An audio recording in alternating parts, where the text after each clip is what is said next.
Have you ever noticed how the more we chase after things, money, status, possessions, the more restless we feel? It's as if no matter how much we gain, it's never quite enough. We upgrade our phones, our cars, our lifestyles, but rarely upgrade our inner peace.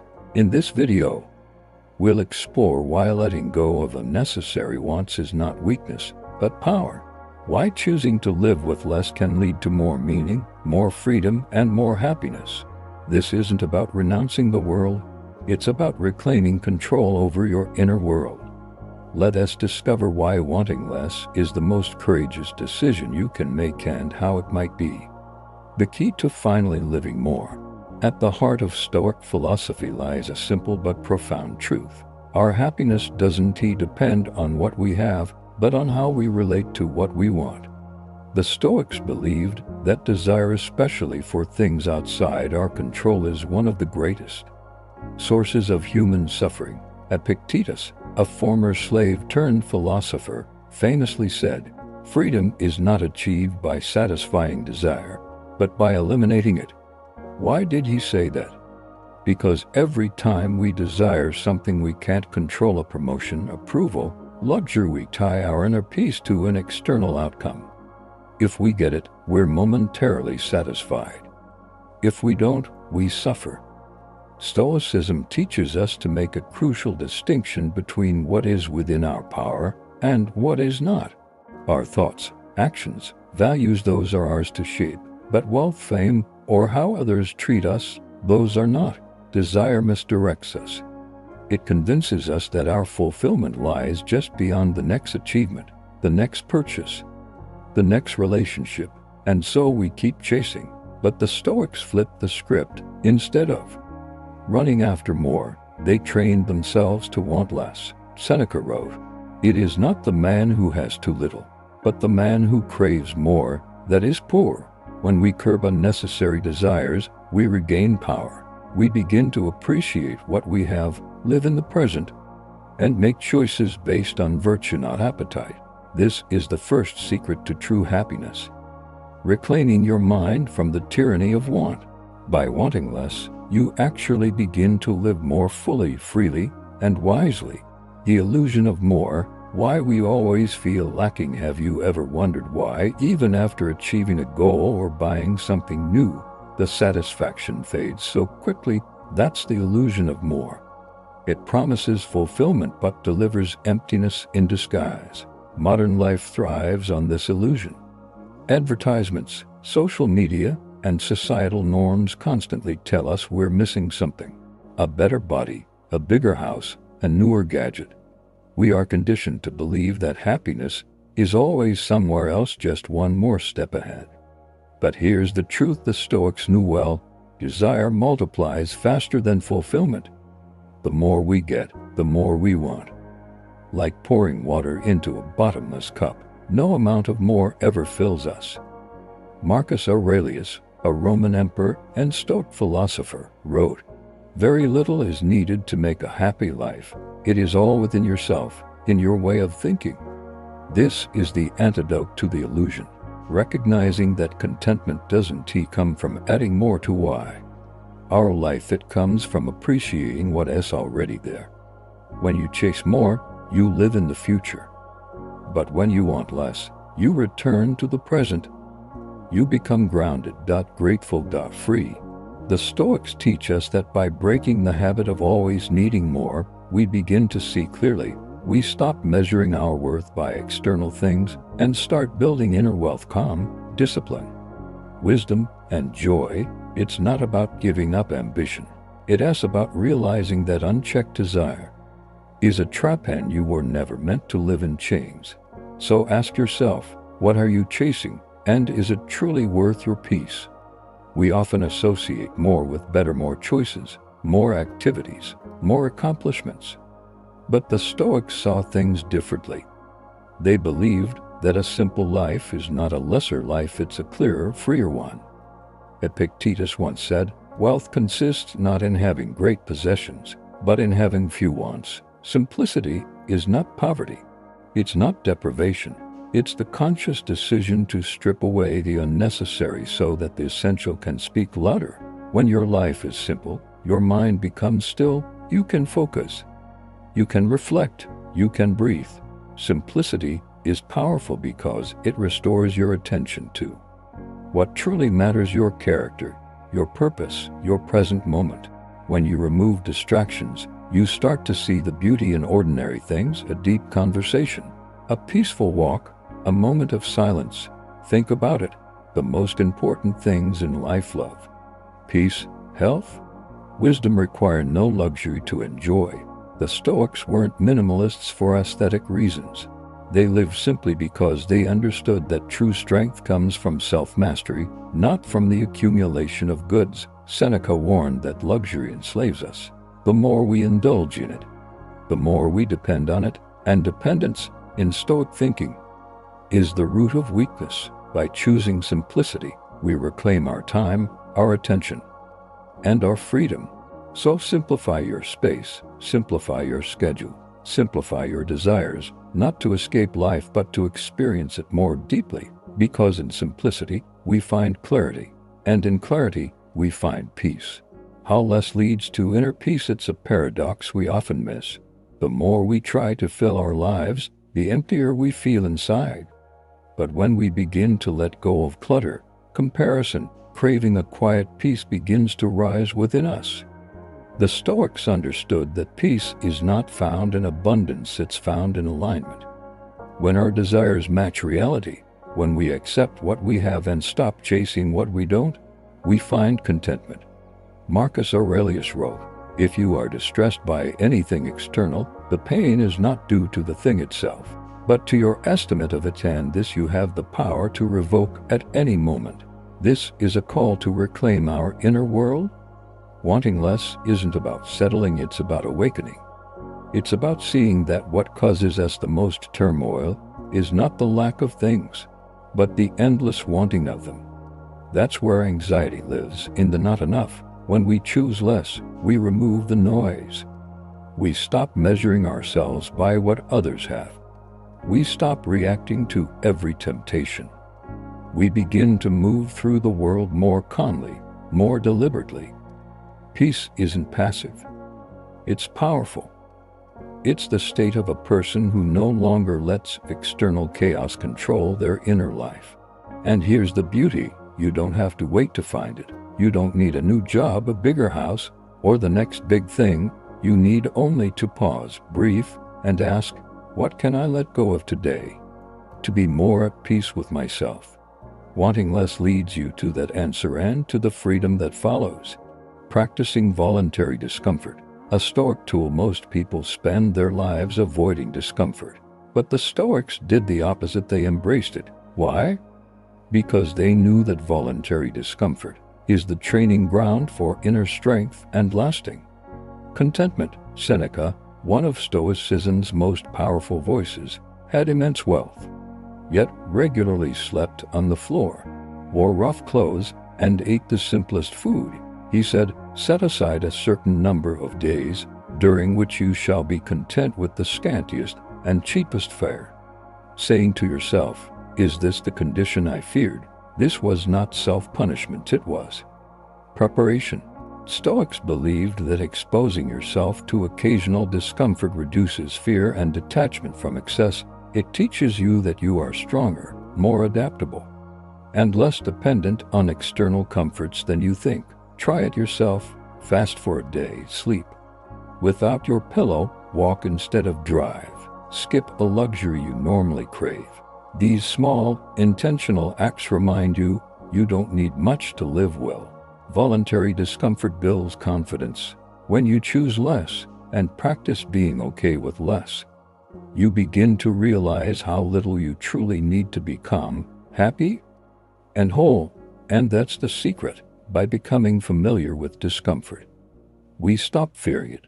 We become grateful for what we have. We stop clinging so tightly to possessions, routine, and luxury, and that detachment makes us free. The more you practice this, the less life can shake you. Because your peace no longer comes from the outside, it's been trained from within. How gratitude rewires your brain for joy in a world focused on what's missing. Gratitude is a radical act of clarity. The Stoics practiced it not as a nice idea, but as a daily discipline, a way to rewire the mind toward joy, regardless of circumstance. Marcus Aurelius, writing during war and illness, reminded himself, "Do not indulge in dreams of having what you have not, but reckon up the chief of the blessings you do possess." Why does this matter? Because the brain naturally looks for danger, problems, and what's lacking. It's a survival mechanism. But if we don't counter that habit, we become trapped in dissatisfaction, always reaching, never resting. Gratitude interrupts that cycle. It pulls your mind from scarcity to sufficiency, from anxiety to presence. Wanting less doesn't mean thinking less, it means seeing more. When you're grateful, your perspective expands. You begin to notice the quiet blessings, the breath in your lungs, the kindness of a friend, the beauty of an ordinary day. The Stoics used gratitude as an anchor. In moments of loss or hardship, they focused on what remained. In times of prosperity, they reminded themselves that nothing is guaranteed, so everything is a gift. Try this each morning. Write down 3 things you're grateful for. Not grand things, simple ones. A cup of tea, a kind word, the fact that you woke up. Do it daily. Over time you'll feel it, the noise quiets, the craving softens, and contentment grows. Gratitude is the doorway to joy. It teaches us that happiness isn't found in what we want next, but in what we already have. The less you want, the more you see. And the more you see, the happier you become.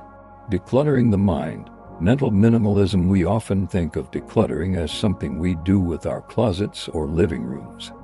But the Stoics understood a deeper truth. A cluttered mind is more dangerous than a cluttered home. Every day our minds are bombarded with information, noise, comparisons, and desires. Thoughts about what we lack, what others have, and what we should be doing fill our inner space, leaving little room for peace. Mental clutter leads to anxiety. It clouds decision-making. It feeds desire. It steals presence.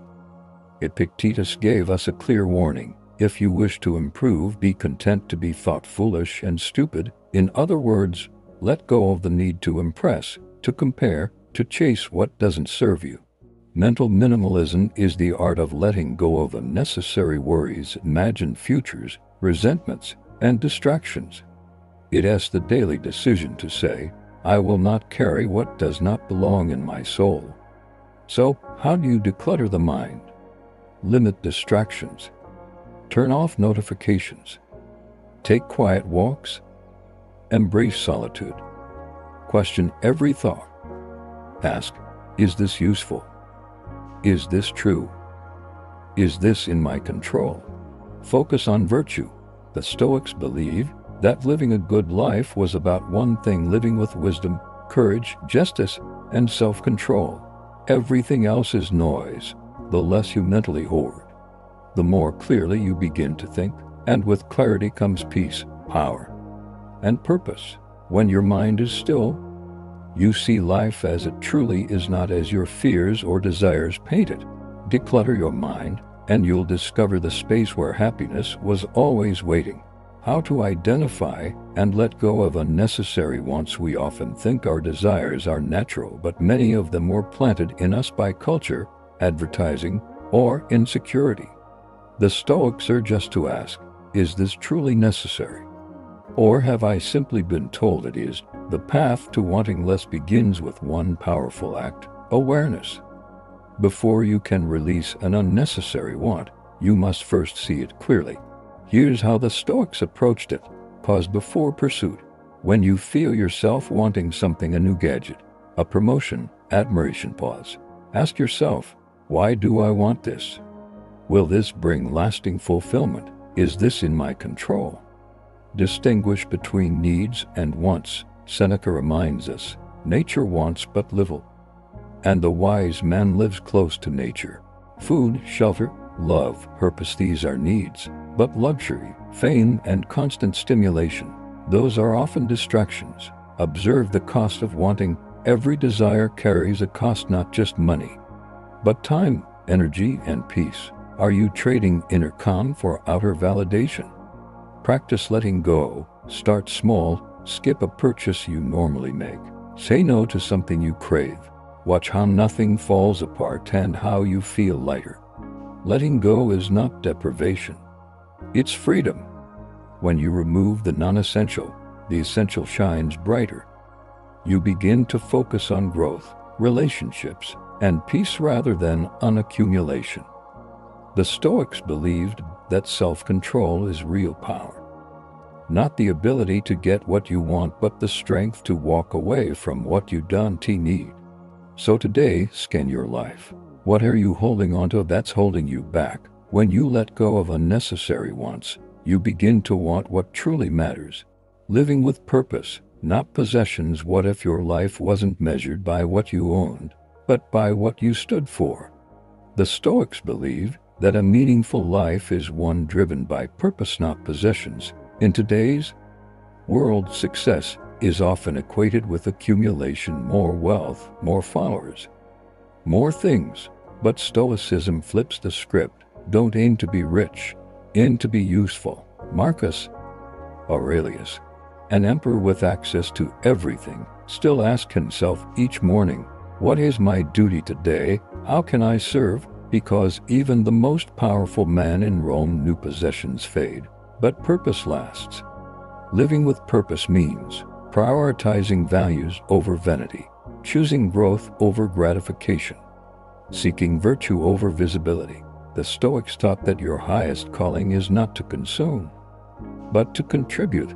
And when you focus on contribution, whether through your work, your relationships, or your presence, you feel fulfilled in a way no object could ever provide. Ask yourself, what kind of person do I want to be? What impact do I want to have? What would I still do even if no one applauded me for it? When you live with purpose, possessions become tools, not trophies. You stop clinging to what can be taken away and start building a life on what no one can steal. Your character, your courage, your calling. Wanting less frees you from distraction. Living with purpose gives you direction. And in that space, happiness quietly takes root. Real-life examples of want less, live more theory is powerful, but examples make wisdom real. So what does it look like to truly want less and live more in practice? Let's explore a few real-life reflections inspired by Stoic living. 1.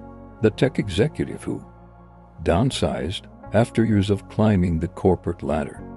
A tech executive realized her life was cluttered with stress, gadgets, and pressure. She sold her luxury home, moved into a modest cabin, and focused on mentoring young entrepreneurs. She says, I've never felt more successful because now my time is mine. 2. The college student who gave up social validation. A young man addicted to social media metrics deleted all his accounts. At first, he feared losing his identity. But in time, he found clarity, deeper friendships, and peace. He started journaling and practicing gratitude. I stopped performing, he wrote, and started living. 3. The retiree who chose service over stuff instead of spending his retirement chasing comfort. A former banker began volunteering full-time. He simplified his wardrobe, sold his expensive car, and used the proceeds to fund scholarships. I've never been wealthier, he said, and I've never owned less. These people aren't monks or hermits. They're ordinary individuals who made one decision: to stop chasing more and start embracing enough. Their stories reflect the Stoic truth that when we release our grip on unnecessary wants, we uncover the deeper joys of simplicity, presence, and contribution. It's not about what you give up, it's about what you gain. Clarity, freedom, purpose, and peace. Wanting less isn't withdrawal, it's awakening. Conclusion: redefining success and satisfaction. We began this journey with a simple yet powerful idea. The secret to happiness is not found in getting more, but in wanting less. In a world that constantly tells us we're incomplete, that we must achieve, accumulate, and impress to be fulfilled, the Stoics offer a timeless alternative. Happiness is not having what you want. but wanting what you have. To want less is not to live smaller, it's to live deeper. To let go of craving is not weakness, it's wisdom. To simplify your life is not to lack, it's to see clearly. True success, as the Stoics taught, is not measured by wealth, possessions, or praise, but by inner peace, self-control, purpose, and virtue. When you stop chasing more, you begin to notice the richness of the present moment. You gain time. You gain freedom. You gain yourself. The noise fades, the pressure drops, and in that quiet space, you realize you already have enough. So ask yourself, as you close this video, what am I holding onto that's costing me my peace? What desires are distracting me from the life I already have? What would it feel like to truly live with less, but more meaning? Remember, happiness is not up there, it's in how you see, how you think, and how you live. Want less, live more, choose freedom. And as Marcus Aurelius reminds us, very little is needed to make a happy life. It is all within yourself.